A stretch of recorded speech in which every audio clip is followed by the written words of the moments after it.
Mandela Drive, known to others as Partridge Street, in sweet Southside Belize City. Back at the zinc fence from XTV and simulcasting on Creme Radio. You could go download the XTV and Creme Radio app, or you could tune in for XTV Belize Facebook page, or you could tune in for your local XTV channel and Creme Radio channel. This is the only news review talk show in Belize that I want for watching. And I am your producer and host, YaYa Marin Coleman. And this is how we make sense of the news. So before we get into what we are focused on one news story, I have to tell you, I know it's been a long time. I've been outside for the summer and loving it. I have to take some deep breaths because when I know I get excited easy. And this conversation don't get me behind. Especially the two guests now. I could go on the time, I go call all on the people line. High school started last Monday, primary school will start tomorrow. And the whole family needs to listen to the conversation this morning. So, as African people, I will allow the elder to go first because they earned the right. So first I will introduce Sista Doc. We know her as Sister Rosaline Bradley. And she is a literacy specialist. Anybody will know her? The only thing I know about her, the she name and literacy. I know nothing else about her. Sis, how are you being this morning? I am doing great. Yeah. Thank you very much for having me on the show. It's really exciting. I'm looking forward to the conversation. Thanks, sis. And then, my younger sister, I've met a lot. Educators have had a profound impact on my life. And I've met a lot of educators. But this one I saw in our league by itself. And I don't say it because with a front of face. I say it all the time about her. All the way from Sweet South, Southern Belize, Tan Creek District, Placencia Village. I come from Mango Creek though. My sister and a proud Loretta, Logan, Sierra. She is the owner of a private primary school in Placencia known as Peninsula International Academy. And it is the owner of the school. Now, I don't know how much black women don't know own school. And as far as I'm concerned, it is the #1 primary school in the country. And if you don't got evidence to say otherwise, bring it. But till then, it is the #1 primary school in the country. Tak! Loretta, introduce yourself, sis. Hello, everybody. I'm Loretta Logan. I'm Sierra. My students call me Miss Logan. And I started working at Peninsula as a staff, one of the only Belizean teacher about 10 years ago. And today we are 100% Belizean Black woman run. And I'm also 100% shareholder. Give thanks, give thanks, give thanks. They want to talk some more. I just wanted to share that for years, generations now, we know, if we tell ourselves the truth, that there has been a serious challenge with literacy in the country. And if you're not literate, I don't know how you are making it in this world these days. So the conversation today will be about literacy in Belize. Before we stretch talking, Sister Doc and Bradley and Sis Loretta, how uno get into education to be educators? Tell me whatever you want to tell about yourself so we know more about you. How no, right now, you know, no glory. But how no get to be the people both of you are today? Well, my educational process started from high school. One of the things we had to do in high school is to go into the primary school and give back, work with the kids. Like once a week, we had like 2 hours. It was like service, right? You had to go into the schools and work with the children. And I remember at the time, in my high school years, I did high school in Corozal. And so I used to go to the high school, the primary school there. But the priest was Father Martin, who came by one day and saw me interacting with the children. And he said to me, you know, you will make a good teacher one day. And I was like, I'm not thinking about becoming a teacher. That was not on my mind at the time.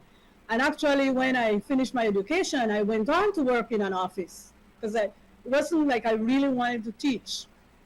And then that was not working out for me because I didn't like just sitting behind a desk and, doing the same thing over and over. And so eventually I came to Belize City and I did go back to Father Martin. He was the general manager of the Catholic schools at that time. And then I asked him for a job. And I started my career at St. Ignatius. I started teaching at St. Ignatius. And from day one, when I walked into the school that day, the principal was missing a teacher. And she was in that classroom with those students. And I walked in and she walked out. And she left me. I was green as a teacher, didn't know much about teaching or anything. But it's just the passion, that these students are here, they're depending on you, they want to learn, they're looking to you to learn. And I really connected with the students. For me, teaching is more than a job. It's not a job. It's about really a vocation, a calling in life to make a difference for these students. And then unfortunately the class that I got, at that time they used to stream the kids. You had A, B, C, D. It was a big school, and so they had all, and which class I got? The D class. But I work with those children every single day. I work with them. I taught them how to read. I worked with them with their math and different things. And at the end of the day, I was able to move some of those children, promote them out of the D stream, and they went into higher stream and went on to do well. When I became principal in that same school later on. One of the things that I advocated for is that we are not going to stream kids. We're not going to label them. We'll label them from too early, A, B, C, D. And then sometimes too, the teachers that we assign to the D group would not be passionate as so on. So, sometimes we shortchange the children from the very beginning. And so one of the things I said, no, we can't be labeling the students. Everybody come to school, they want to learn. And we learn in different ways. All right? And so that's one of the things that I did. And I was always passionate about reading. As a high schooler too, I can remember, doing my homework for school and then picking up a book to read. And my dad would have to say, it's late, turn off the light, you have to go to school tomorrow. But I would be reading. Sometimes I'm under my blanket and reading, but it was always a passion.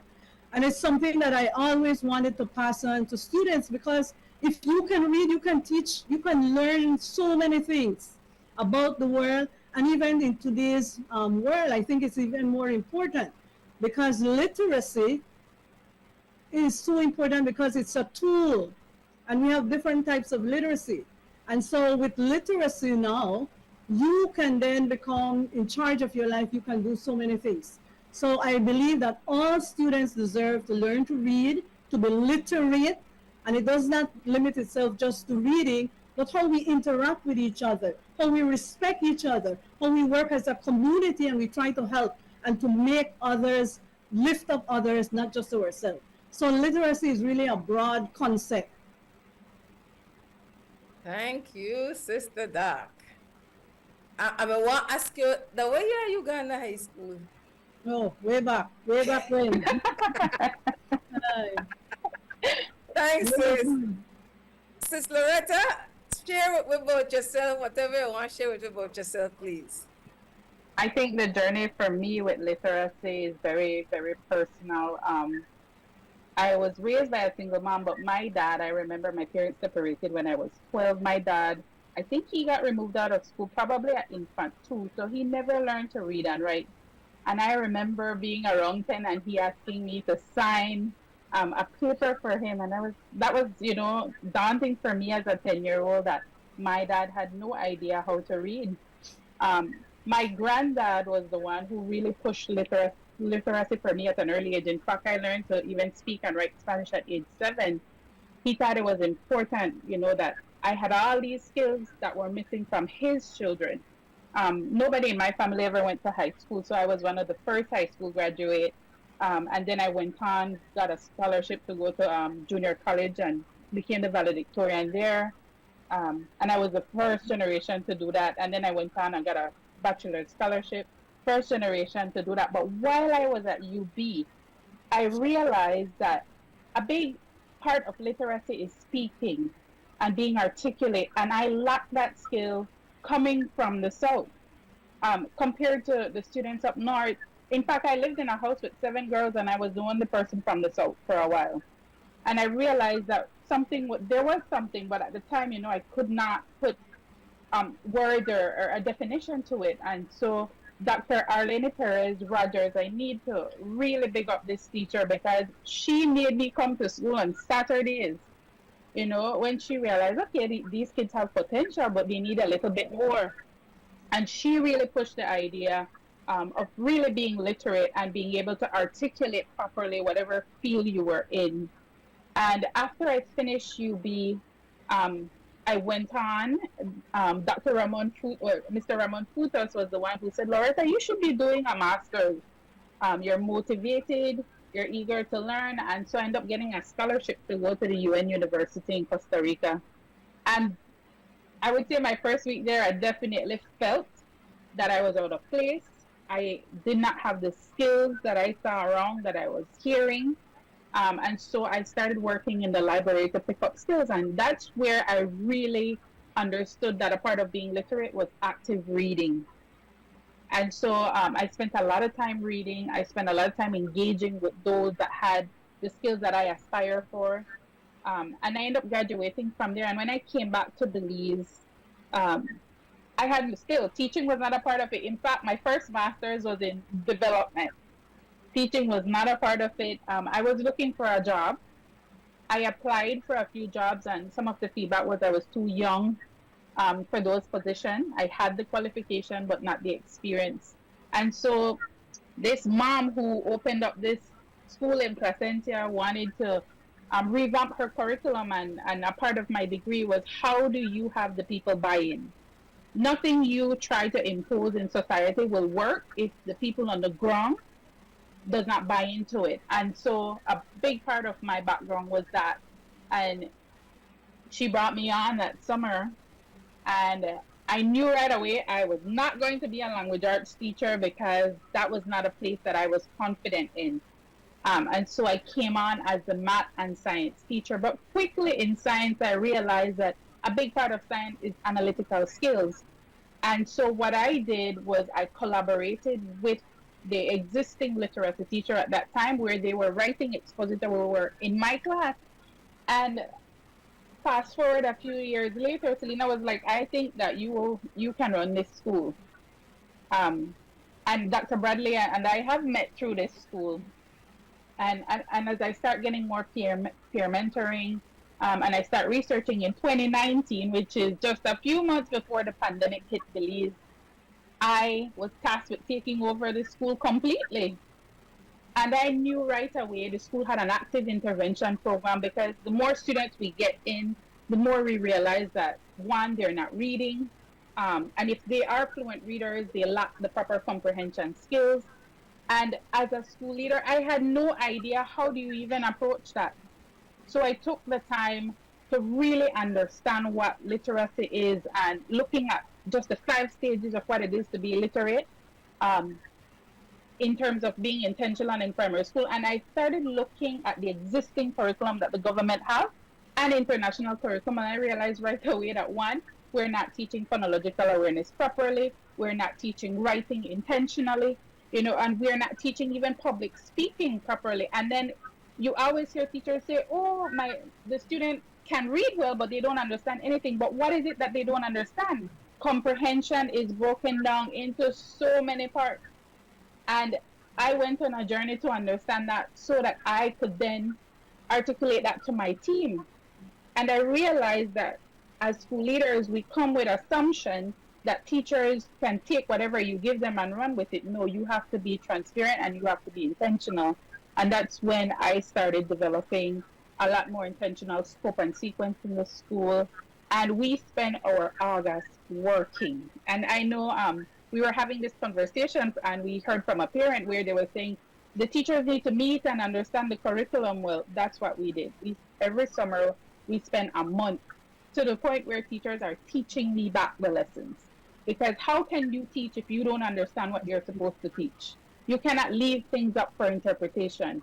And then I realized the importance of data collection. So a typical Monday for every principal around this country is called data assessment for me. That's where I sit down and I look at data week by week to ensure that I'm meeting the needs of our students. And that's 90 students. And on top of that, through my journey, I really want to just acknowledge Dr. Carol Bob, because she saw something very special a few years ago. And she said, Loretta, I like the way you're heading, and I think you should do a second master's in early childhood, because this is what this country needs. And so I end up obtaining a second master's in early childhood development. And that's where I truly learned to understand development in young children and how we can approach education in this country and being intentional with it. And one specific class that we took was looking at evaluation and supervision.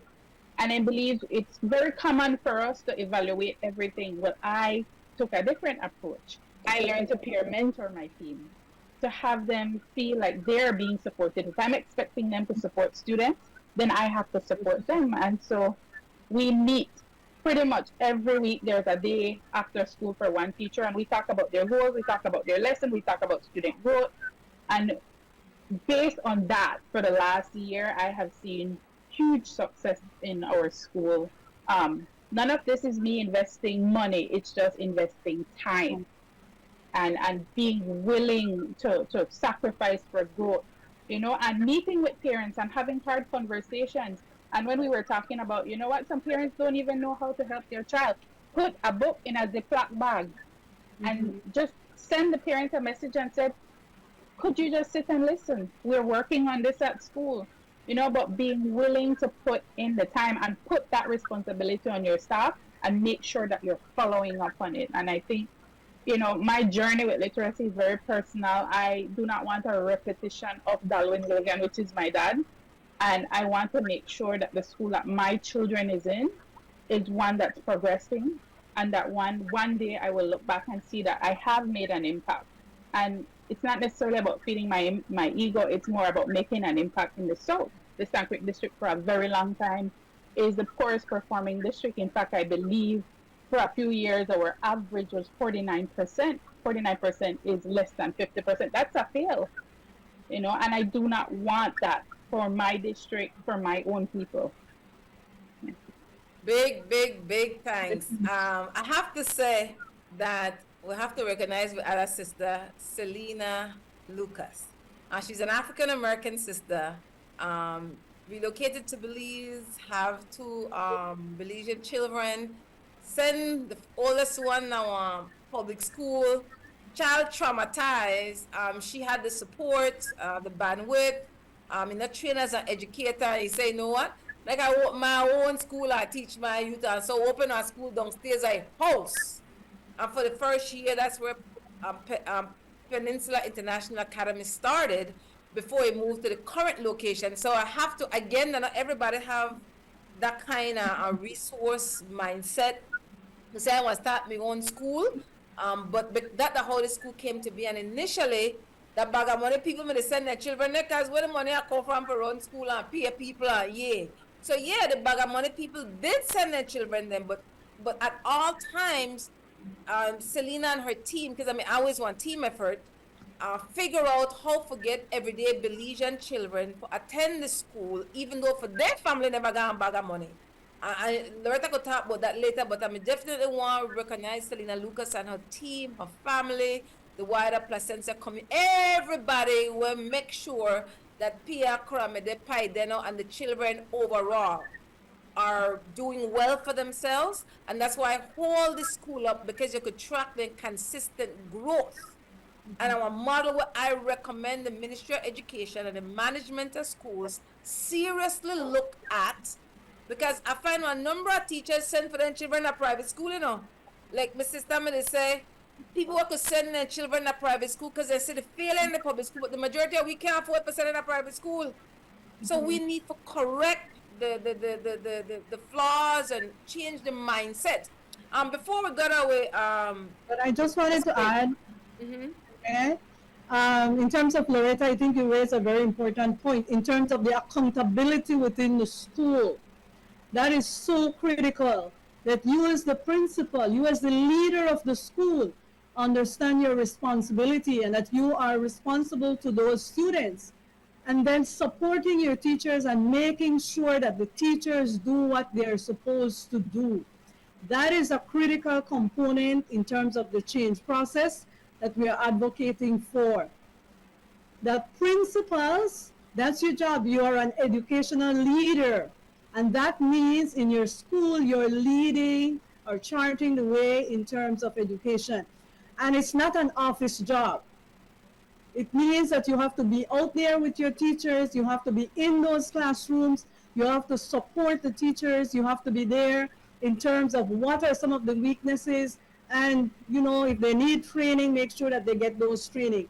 But the principles are key in terms of the change process that we are advocating for.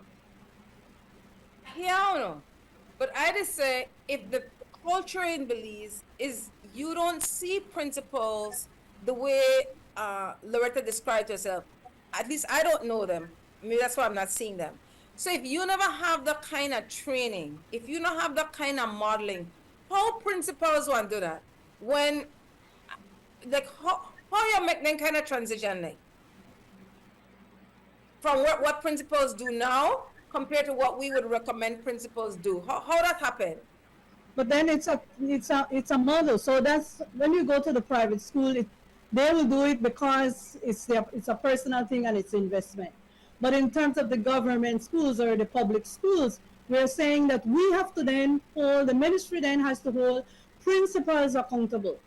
That if this school is not performing, what are we going to do with that school? What are we going to do to provide support for that school? But we can't just leave it. We know that this is happening, but all of us have to take on the responsibility and say, the schools are not performing, they're not doing well for whatever reason. And what are we going to do about it? We still have another 6 minutes. What can we do about it? Because usually, like, we know for generations, years, that the school system has been failing in Belize, the public school system. We complain, nothing really change. What can we collectively do? What? You know, I was thinking about it too, like recently, in other jobs, for you to get your increment and for you to get whatever, you have to perform. And how do we evaluate teachers and make sure that they are performing? All right? So there are things within the system that we can do. I think we already have it, but maybe we don't have the will. We are comfortable. We don't want to make people feel uncomfortable. We don't want to rock the boat. Sometimes that it's as simple as that. We don't want to seem like we are the bad guy, right? And make some hard and tough decisions. Even closing some schools, if a school is not performing, there are one or two schools in Belize City that I think really they're doing more harm than good. And so those schools may require that we say, you know what, this is not working. And so we have to close, we have to relocate these children, and the teachers may have to find another job somewhere else. But it's making tough decisions. Mm-hmm. Sometimes in Belize, that's where I think we follow. We don't want to be unpopular. We don't want to seem like, you know, we're rocking the boat. We want everybody to like us. No, it can't be like that. Mm-hmm. Especially when you're talking about education and schools. And I learned that the hard way. As a principal within the school, I was a principal within the school, and I will tell teachers, teaching is not a sit-down job. You can't come here and sit, because that's not the way your children learn, and you put work on the board. But you have to be willing to take that stand and say, I want to see you working. You can sit, but you're working with a small group. The other group, the children are working on a project. Children, especially in today's world, children will learn by doing. We can't, and what we're doing in a lot of the classrooms right now, they are putting work on the board and the teachers are sitting down. That's not teaching. And so it begs the question then, what is teaching and how we are going to do that? Thanks, sis. Look at your 2 cents before we go to break, Loretta. Oh my gosh, I 100% agree with Dr. Bradley. I think that it needs to be tied with some sort of incentive. I do not believe that we should be keeping the same people in position if they're not producing the results. We are in the business of educating our next doctors, our next lawyers, and if you do not feel that to the bone, something is wrong. And we see it over and over. But then, for me on the ground, looking even at the CPDs and the way they're designed, it's the exact same sales structure. And I asked myself, I was writing this down last night as I was thinking about this today. I said, have they even evaluated the impact of those CPDs over a prolonged period of time? Are they effective? Are they making a difference in schools? Are they making an impact on leadership? And then we would be able to find training and find structures that really support principal and school leadership. And perhaps then we can make an impact.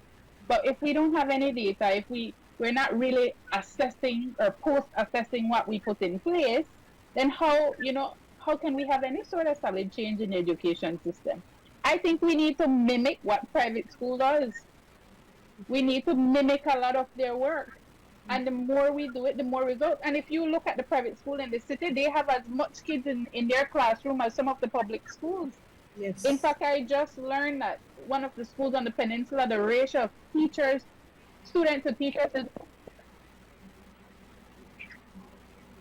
so I think it needs to tie in with some sort of incentive system. You produce the results, it's tied to your increment. Good, good, good. Okay, we're going to break. When we come back from break, in the next segment, so no, make sure you stay tuned. I'm asking both Sister Doc Bradley and Sister Loretta if they could give practical actions that parents can do to help their children right now, whether they're in a preschool or sixth form or tertiary level. UB or Galen, because this is systemic. People not performing at grade level as far as literacy is systemic for years. So that big order to give, but think about it. Until then, we're going to break. Oh my God, Give Respect with theme song is by Papa Curly, a Belizean artist.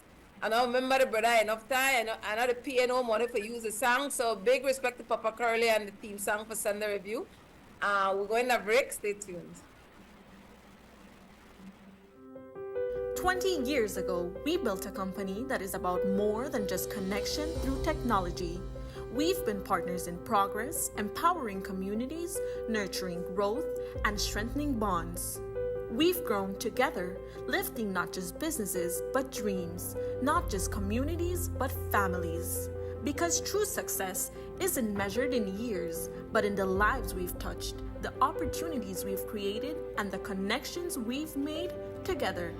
As a Smart customer for the past 18 years, they have provided me with exceptional value and connected me to the most significant moments in my life. For 20 years, Smart has been a pioneer in telecommunication innovation, from offering services in underserved areas to launching promotions that increase your connectivity. They go beyond calls. They're committed to a brighter future for us all. That's why I'm proud to stand behind them. As we look ahead, our mission to enrich your lifestyle with affordable, innovative, and cutting-edge wireless communication solutions is stronger than ever. We'll continue to connect what matters most, you. Smart, celebrating 20 years of bringing people together. At Atlantic Bank, we stand as more than just a financial institution. We are your partners in progress, dedicated to fostering your success by providing tailored solutions to micro, small, and medium enterprises.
Welcome back to the second segment of Sunday Review. I'm YaYa Marin Coleman. We have Sister Doc Rosaline Bradley and Sister Loretta Logan Sierra. The conversation this morning about literacy in Belize. And I was in a workshop recently with Sister Loretta, and she said something where I never hear it. And I think this new. Loretta, please tell what you say about Belize first language than English, and how that impact literacy. I have never heard. If they say it, I never hear it. But that was a big reveal. So Loretta, give your 2 cents for that. Yeah, I think one of our misconceptions is that English is our first language. In fact, myself speaking, I'm an acrylic Creole speaker that sounds pretty close to English, and many of our grandparents speak a raw Basilic type of Creole, and then we have our Basilic speakers. But besides that, we always talk about how Belize is a melting pot.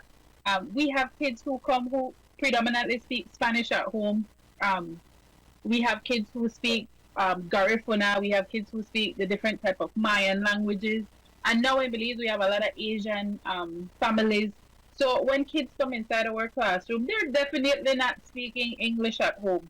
So we have this misconception that when we talk about grammar and we expect them to write a certain way, that they're going to write standard English. The way we write is based on how we think, and oftentimes based on the literature that we're being exposed to.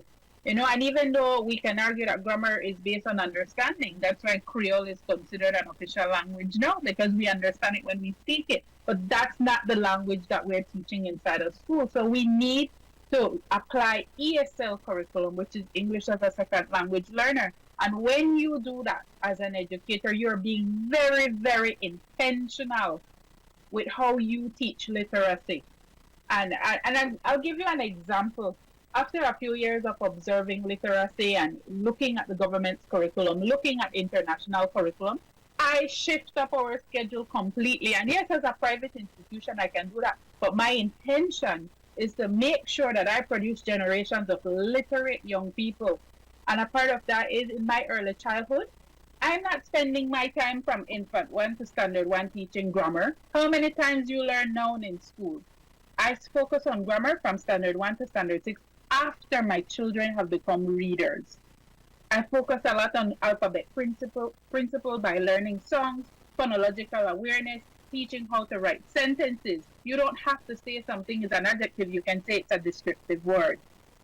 Until they reach a point where they are reading and understand and can associate songs with words, then I focus heavily on grammar. And that's me being intentional as an ESL learner, as English as a second language learner. And the literature is out there. This is not something that I made up. This is something that I constantly find in Edutopia articles and different articles that comes in. And, you know, I realize, like, hey, we have to be a little bit more intentional in our education system if we're going to change it. And so, yeah, definitely understanding that we are not English learners. We are English as a second language learners as Belizeans. That a big reveal for me. Sister Doc, explain to me what the difference between reading and literacy as far as you know. Then I'll ask Loretta the same thing. Because when I hear them talk about literacy now, I'm like, I miss it. I don't know how we learn to read, because that ever all I wanted to know. So I don't know how we learned to read in the 70s.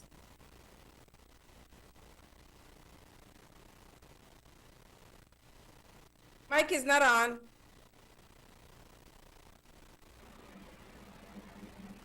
Yeah, so literacy is not just limited to the reading. That's a part of it, but it's also you developing as a whole person. You know how to interact with other persons and so on. You know how to communicate. So it's not just about reading and writing, but also in terms of your well-being and how you are able to interact with other people.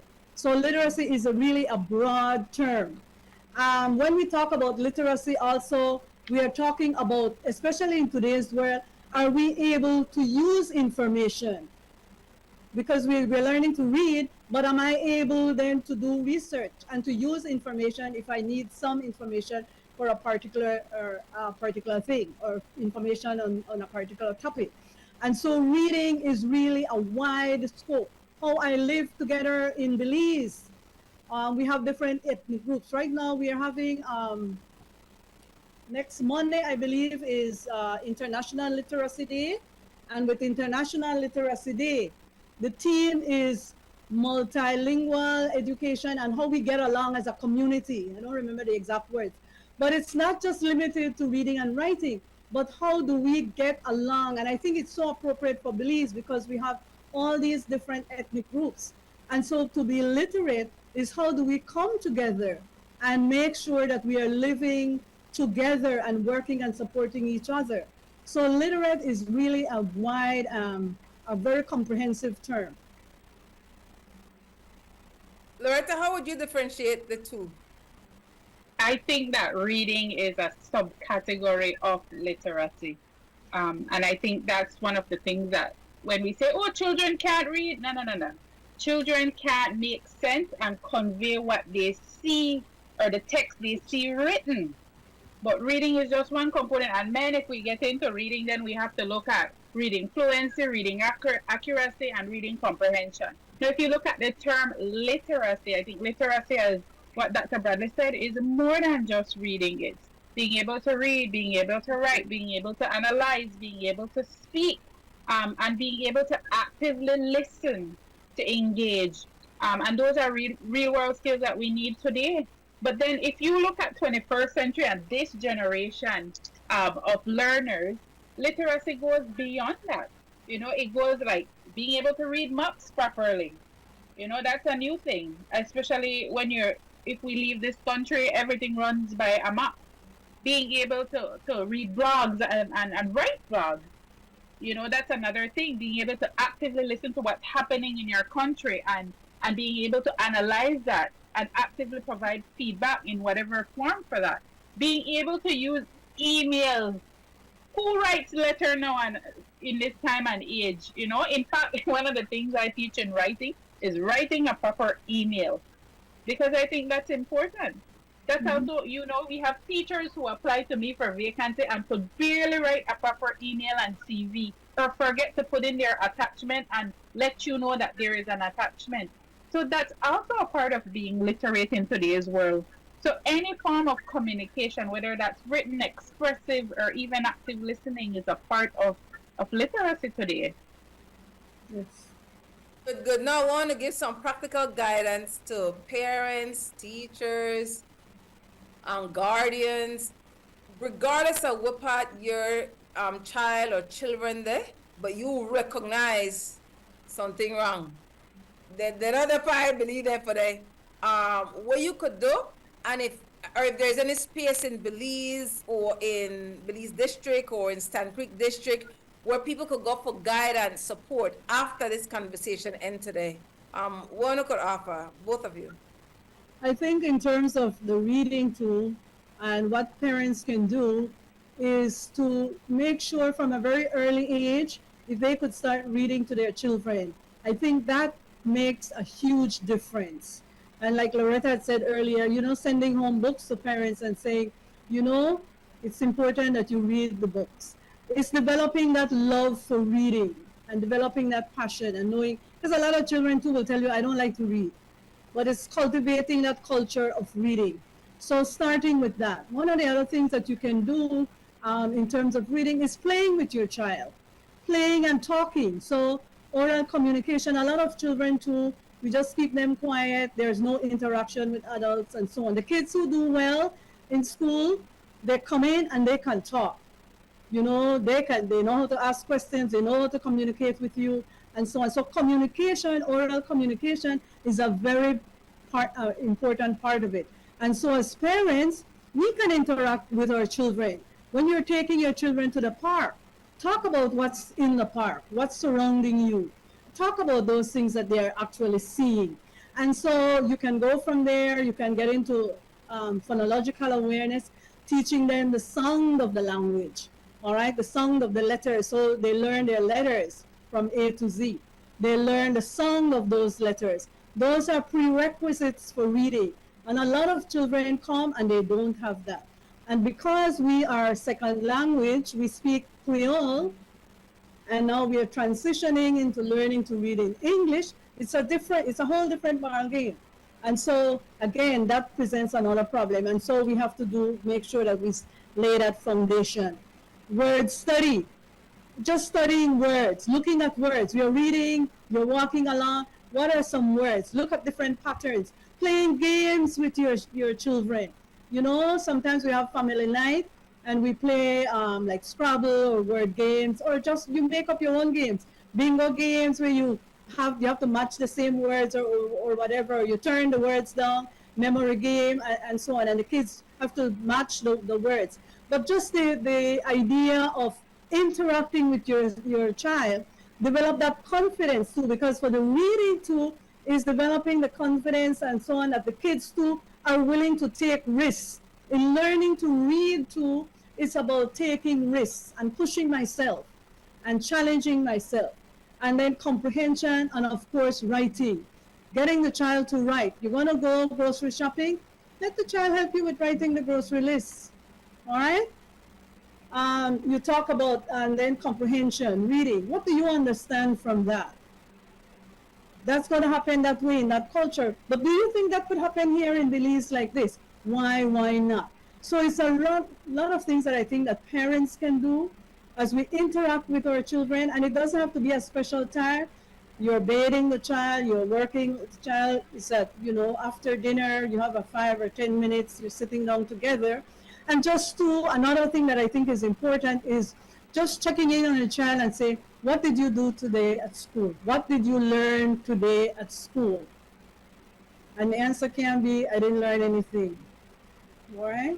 So there's some basic things that I think that parents can do. Just be a little bit more alert and, being into your child, spending more time talking to the child, using music as well. So if you love music, whatever you love too, music. If you love music, hey, you could use music. Dance, whatever. All right. You're giving a whole bunch.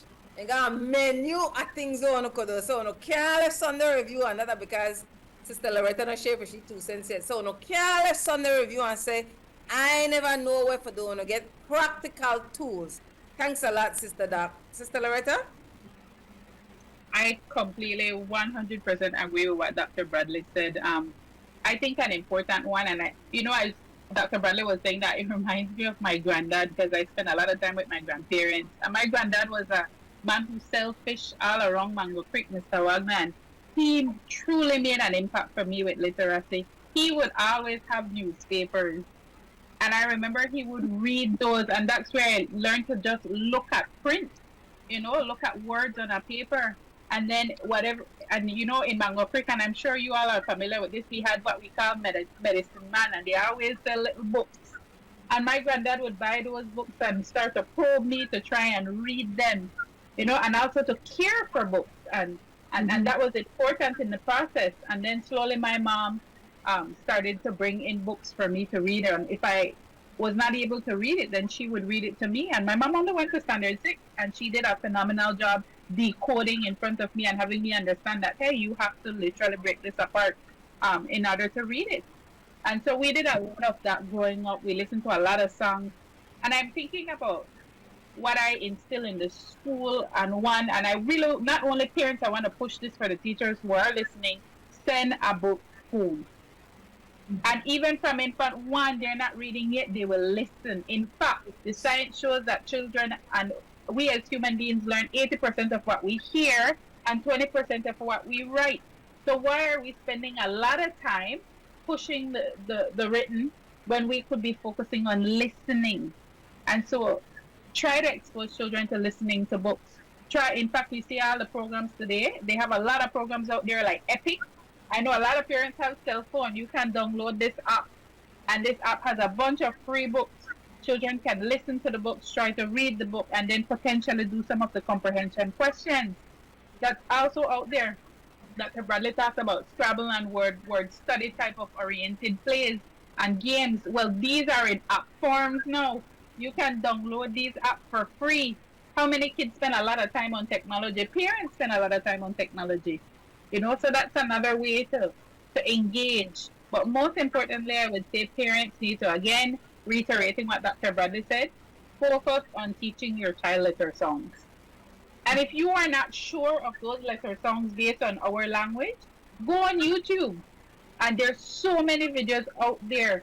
How we put our mouth, how we move our body, everything tells how your child will develop their literacy skills. But you have to do your part. And I think parents need to realize that your role is very important. Do not wait until your child hits under 3 or 4 and you realize that they don't know how to read. Go and check in with the teacher. What are we learning? What can we do at home for 5 minutes a night? What can I do with my child? You know, and that's the difference between private and public. Parents show up and say, can I just check in on my child? Sometimes you want to say, but your child is doing good. Why are you here? Yeah, you know what? As a teacher. Yeah, they're putting in that time. So just show up and ask questions and said, you know what, teach, I'm not sure I understand what to do, but can you give me an example? We're focused, and rightly so, I want to make sure the parents, guardians, adults, children have a responsibility. This is a triangular effort. So you have the home, you have the school, and you have management. Have responsibilities to ensure that Belizean children are adequately prepared to go into the world and be independent and confident people. That's not the case.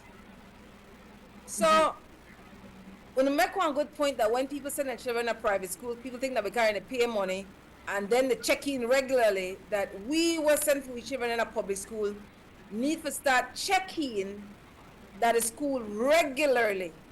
And then if you check, we could check with the teacher, you could check with the principal, you could check with the local manager, you could check with the general manager. This academic year, again, names and numbers of all them people. Ministry of Education, every district have a district education center. So for Belize City, the back of the complex building, kind of like Mahogany Street and LaCroix before you get out of the field, everybody needs to put down the number at a district education center. Find out who the general manager, get the name and number as for your cell phone, make it with business. Since we are following the private school modeling, they pay them bag of money and they hold the teachers and the principal accountable. We need to start, no, we have to do a part, no, here everything over for the door. We have to do a part and then start holding the systems accountable. Go there, say, I come because I'm not happy. My child finish infant 1 and, you know, he don't know for he don't know his songs. He don't know his songs are not concern me. And then the same thing goes for the management, because one number of the schools, the religious institution manage it. They get them salaries from the government of Belize, sort of hold the Catholic management, Nazarene management, Anglican management, Methodist management, Baptist management, all the religious institution, the management, hold them accountable. All we have to hold ourselves and everybody accountable. We can't keep the fail with children. September 21st, they come, we're going to puppy show ourselves out there, the decorator building and the dance and the bash, and our children are being failed. Failed, they're not ready for world. Then we wonder why we have some of the socials ill, what we have. All of we have to take responsibility. Before we go to our last segment, is there any space that the Sand Creek district, that the Belize City, where people could go and say, help me? I don't know if libraries have the resources. I don't know. Is there any place that people could go to get help with their children? I think in Belize City, they definitely can go to the library. I have known like the main library. I know that they offer some support there as well. And just going to the library and checking out a book, I think is a good practice. I mean, those are some of the things that we used to do in the past that, you know, we encourage the kids to join the library. One of the other things that we would advocate through that schools, if they can invest in having a library at their schools. Because one of the things we are talking about is that we want to have the students learn to read, but a lot of these schools don't have books available too. So that's a big challenge. So investing in books and having maybe a school library would be a good thing until you get your school library up and running. I know a few schools do have libraries, but if you don't have a library, encourage the students to join the public library. And they have to check out a book. I have done that with schools where I work with certain classes, and I said, you know what, you have to get a book from the library, you read it over a week or 2 weeks, and then you return that book, you get another. And it makes a difference. We can't ask the students them to read if they don't have the resources, they don't have books to read. All right, and so then culturally sensitive book important. Somebody by degree, you know, people in a primary school, they read book what people read from the 1970s and they read the same damn text. Come on, no. so for the primary school, and then they go to the main library here in Belize City. I know about the main library. They have some good books. They have good books for age, that's age appropriate for all the different books. For the lower division, you will have picture books where you're going to have pictures with text, all right? So that helps them. And as they go up, then you get into chapter books and so on. But that's one place to start. And then schools, I will also encourage schools to see if they can work on establishing a library. In some schools too, we also go to the next level where within the classroom, we have classroom libraries. So it's good. So when the students are off class, they can pick up a book and read. But I will also encourage parents to invest in books. I mean, that's one of the things that I did as a parent is once a month. I mean, I was a teacher, it was not a big salary, but making sure that I purchased one book for myself because I love reading, and also a book for the child to read. You know, that's important, taking them to the bookstore so that they you know, they see that and they develop that interest. So we have to cultivate that interest. It's very, very important. A suggestion, I'm big on it. When you give gifts, let it be a book. And I just learned since, you know, I hang out more down south cause of the land, is that you could go up online, like you could put in the name of a book and then ask them, well, level that book there. So, you know, if you want to get a book to a child who is 8 years old, and you think, well, for me, you know, you always be me. I look for people that color book because I want children to see themselves, especially Right. the story, our Caribbean story, where culturally they could relate. That impact children, their worldview, but themselves, they have to see themselves in a positive way. I sick and tired of well, a lot of the literature European based. And so if you have people that develop self-hatred because they're not seeing themselves in a positive way, like what the hell you take for say put culturally sensitive, age appropriate books in a reading curriculum for children? Like what's so hard about that? What are some books that your children are reading, Loretta, before we go to break? Let's say you focus on pre-K, infant 1, infant 2. What are some books for them to read? Well, right now, we recently, I think in the last 2 years, we end up buying a Caribbean author-based curriculum from online so that children are able to read books with characters that look like themselves, with situations that they're able to empathize with. So that's a curriculum that we just bought online. We just researched it, Caribbean author curriculum, and we looked at the feedback and we end up buying it. It has a few authors from Barbados, from Trinidad, and also they're able to see people that look like themselves. So we don't use, in fact, Selena was very intentional in the classroom, right down to the posters, to have it look like black and brown children, because you have to look at things that you can relate to and connect with. And so a lot of our literature, I teach writing, and my stories are Caribbean stories. I focus a lot on response to literature and having the response be based on things that you can connect with in your own environment. For that same reason, our reading program is very global, because we also introduced that, right? And so kids are able to get that global perspective. And some of the books they can relate to as black and brown groups as well. But when Dr. Bradley talks about classroom libraries, I remember, you know, when I learned that my primary school had a library, when it was PSC results and we had to go upstairs in the principal office to get our results. My entire 8 years at primary school, I had no idea they had a library. Wow. And so I learned to pick up books at home, but here at school, each classroom have a library that is leveled off per age. Right. And there are a few that's higher level and a few that's lower level, just in case. But we have every classroom have a fully stocked library. And reading is built inside the curriculum. In fact, I shared the schedule with YaYa. Just this week, we have 45 minutes every day for reading.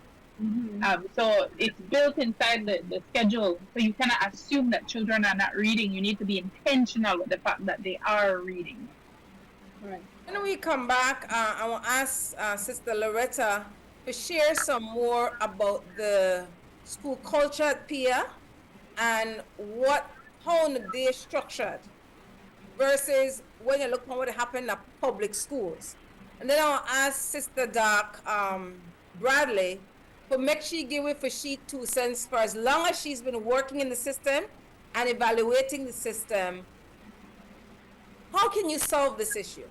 If you are the Minister of Education, Chief Executive Officer of Education, Chief Educational Officer, I still know that.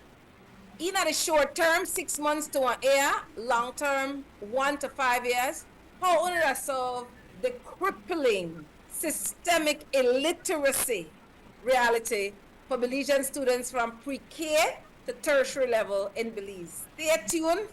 Last break, I have to read some of the glowing feedback I get from WhatsApp. Okay. Thanks, people. Break time. Tired of replacing light bulbs? LEDs are what you need. LEDs last up to 30,000 hours. That's 30 times longer than incandescent bulbs, and up to 8 times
Bad love them homeland. We'll never give it up to another nation.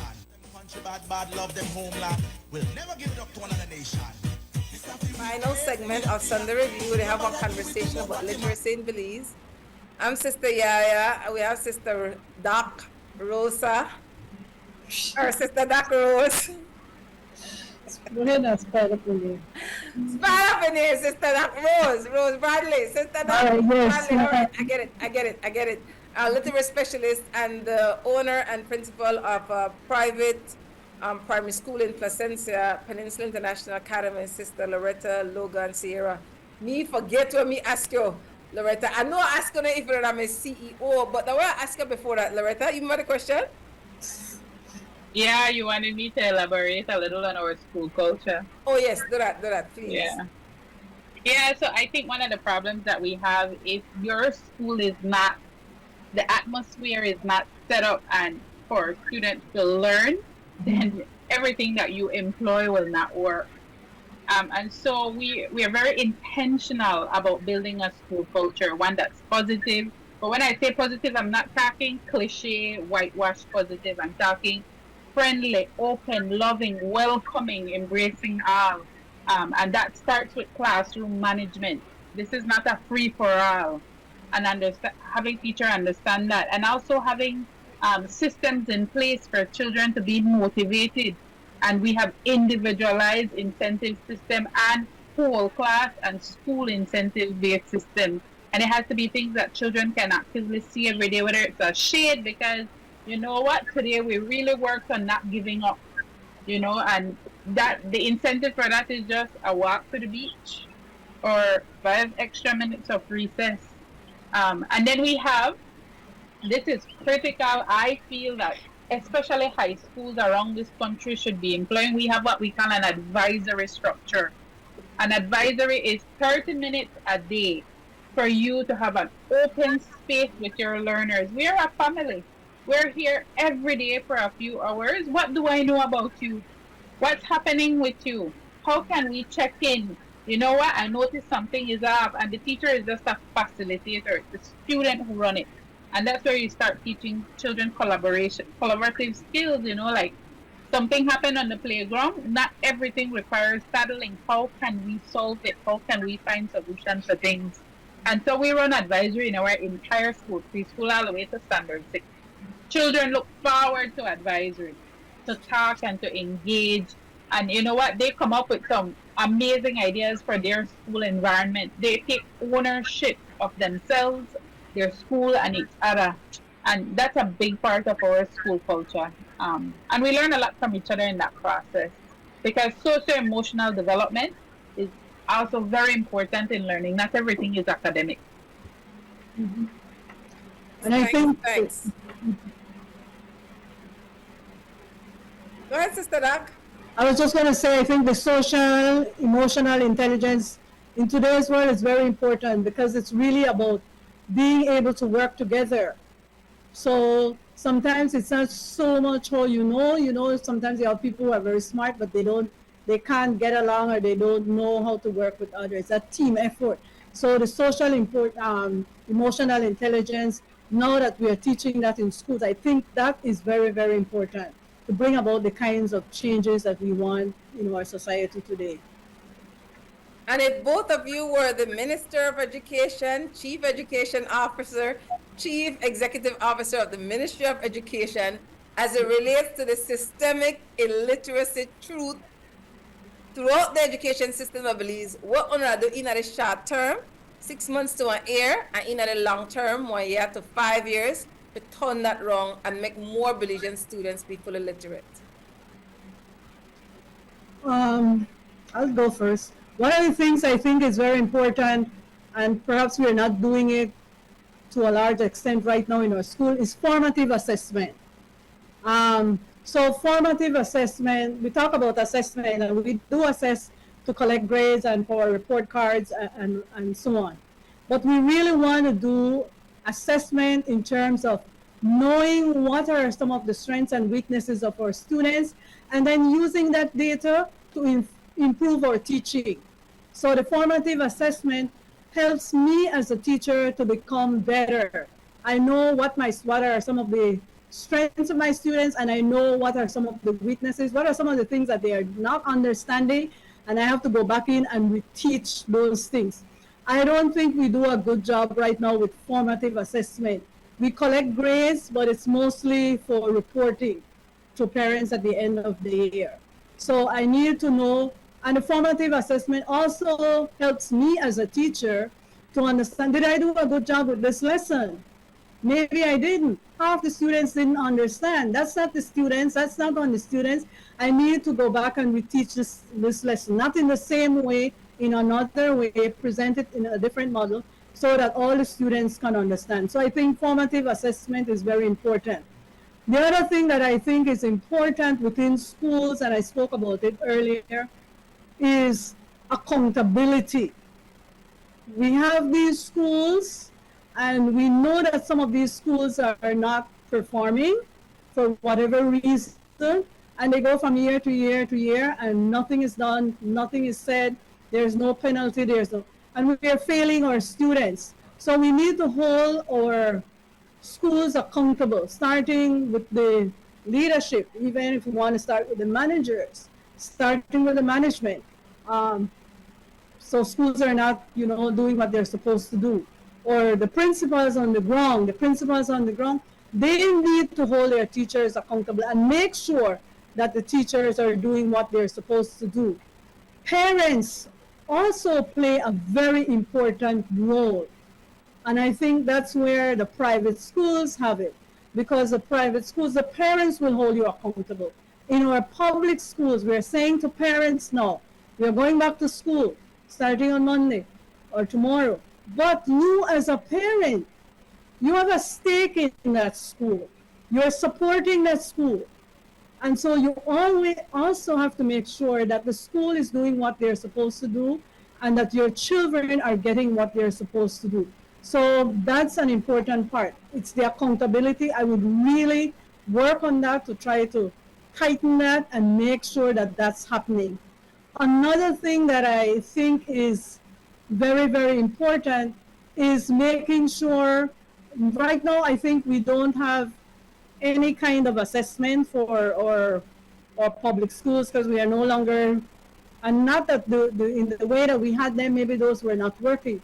But assessment, again, is also important. So at the end of different periods, we have to do assessment.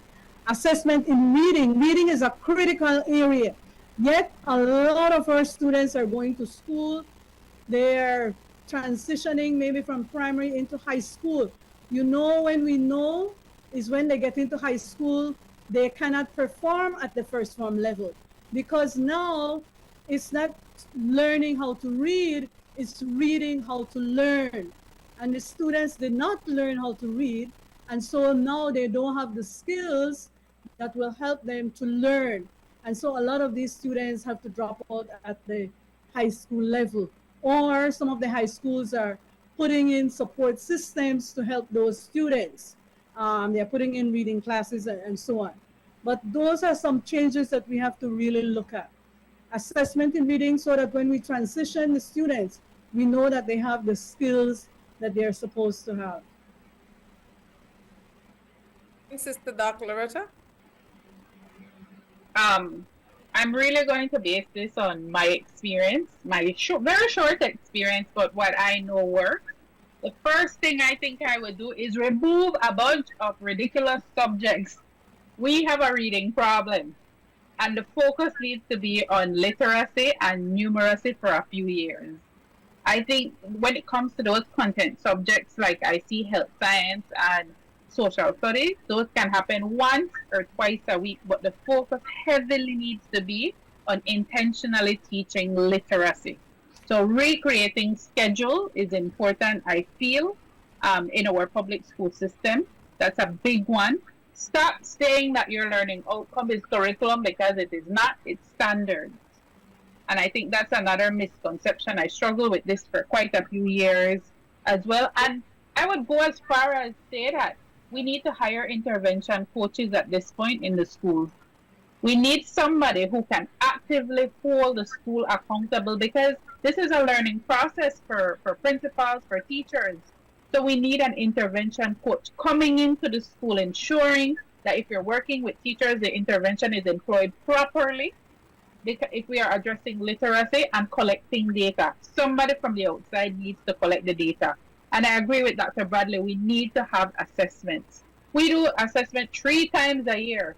And that middle assessment is extremely important, because if whatever you're employing is not working, you need to go back to the drawing board and figure out something else.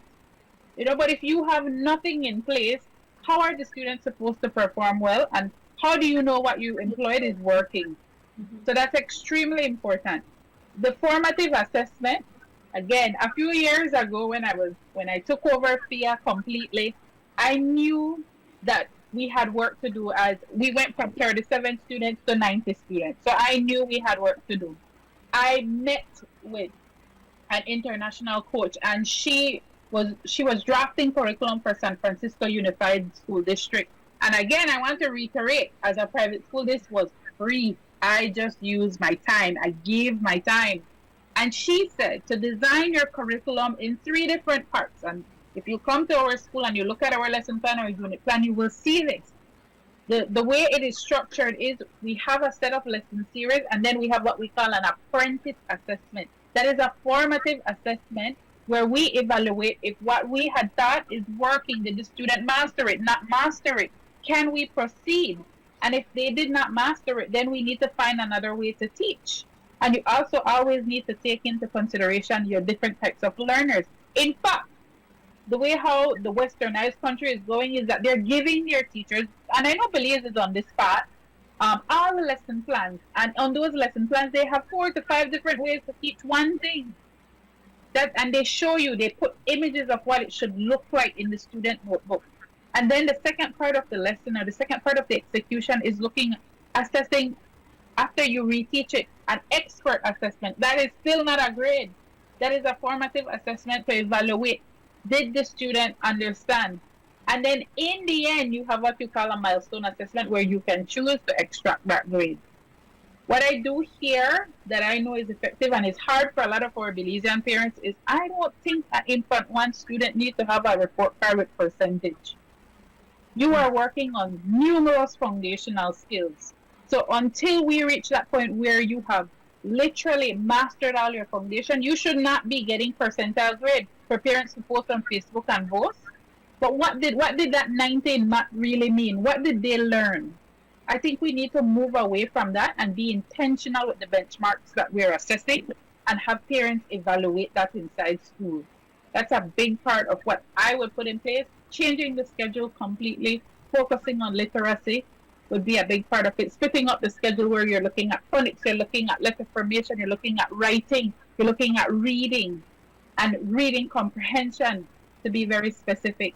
I would definitely shuffle the schedule. And I definitely agree with Dr. Bradley about holding principals, school leaders, school managers accountable, because that's one of the things I feel like we do not have in place. And I know that there's this constant fight as well. We're not okay with being uncomfortable. We need to start being okay with being uncomfortable in order for change to happen. Respect.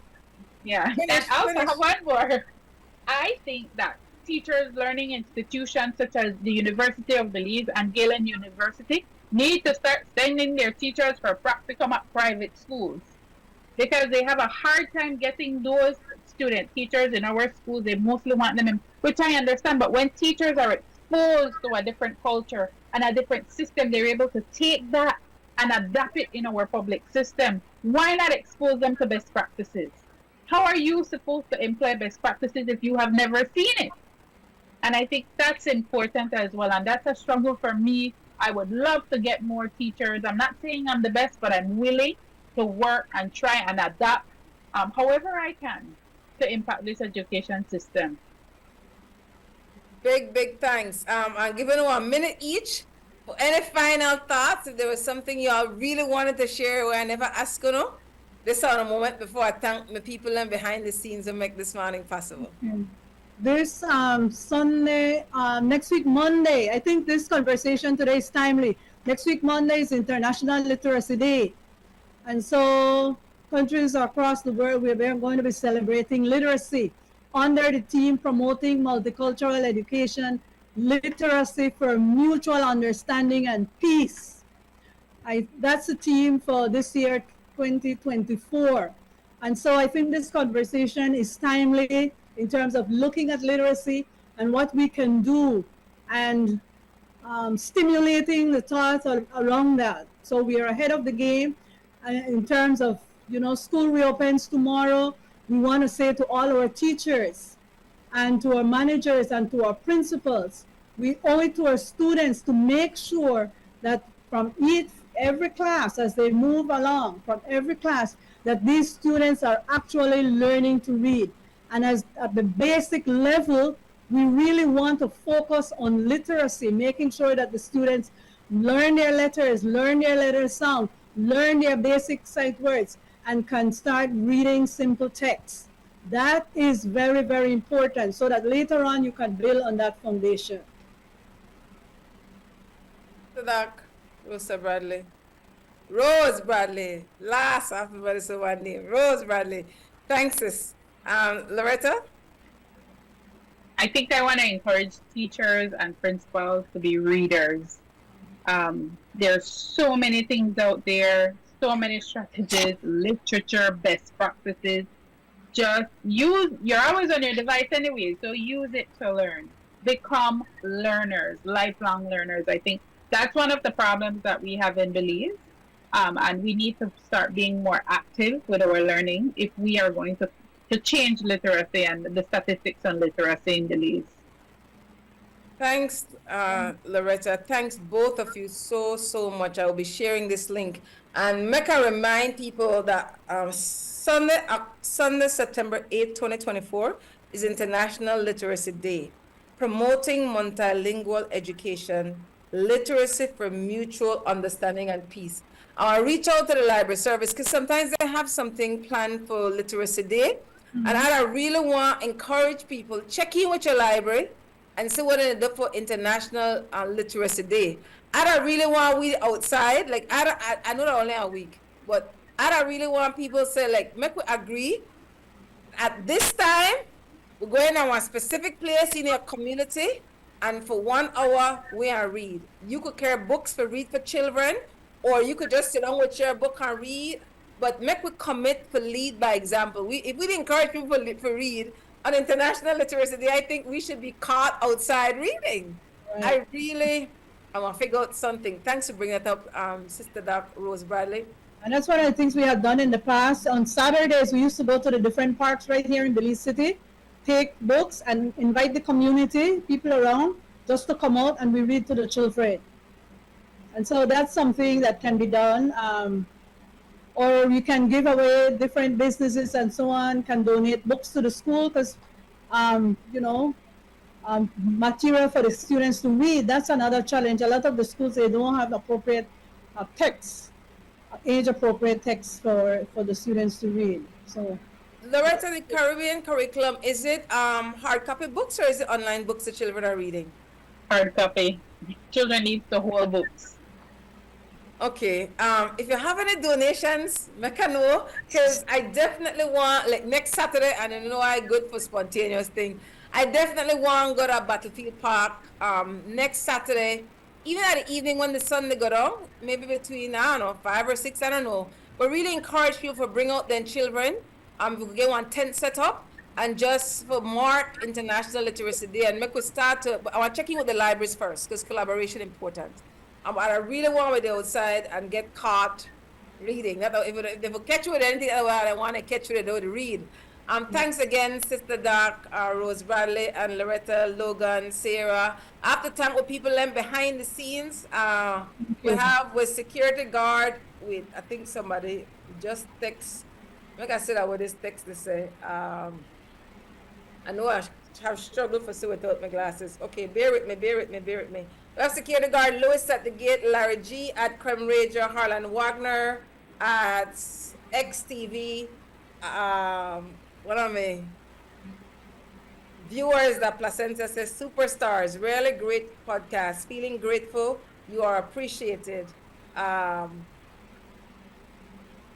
Somebody else, I forget to read this person, because I'm not up on Facebook no more. But this person said, I'm following the show with admiration of the passion and dynamism of your guests. It is clear that their leadership and deep commitment to the holistic education of children are qualities that should be emulated in all schools. I hope that they get all the support that they need to achieve the transformative outcome that they're pursuing. Somebody else texts us, say, great conversation, we're watching. So thanks to all our listeners, viewers streaming online. The show on repeat 5:30 this evening on XTV. Share the link for XTV Facebook page, Belize. Thanks everybody who make this possible, and I really appreciate the two sisters. I want to keep putting in high vibrations. I know you take one at a time away from our families. And they're more than educators. I hope they take care of self-care because we live for the road for a long time. And we're really proud of her, and we appreciate her. Sister Rose Bradley and Loretta, Logan, Sierra. Thank you. Only the people want to save the people. Bad love them homeland. We'll never give it up to another nation. Country bad love them homeland. We'll never give it up to another nation. This stuff we the nobody do it to nobody man.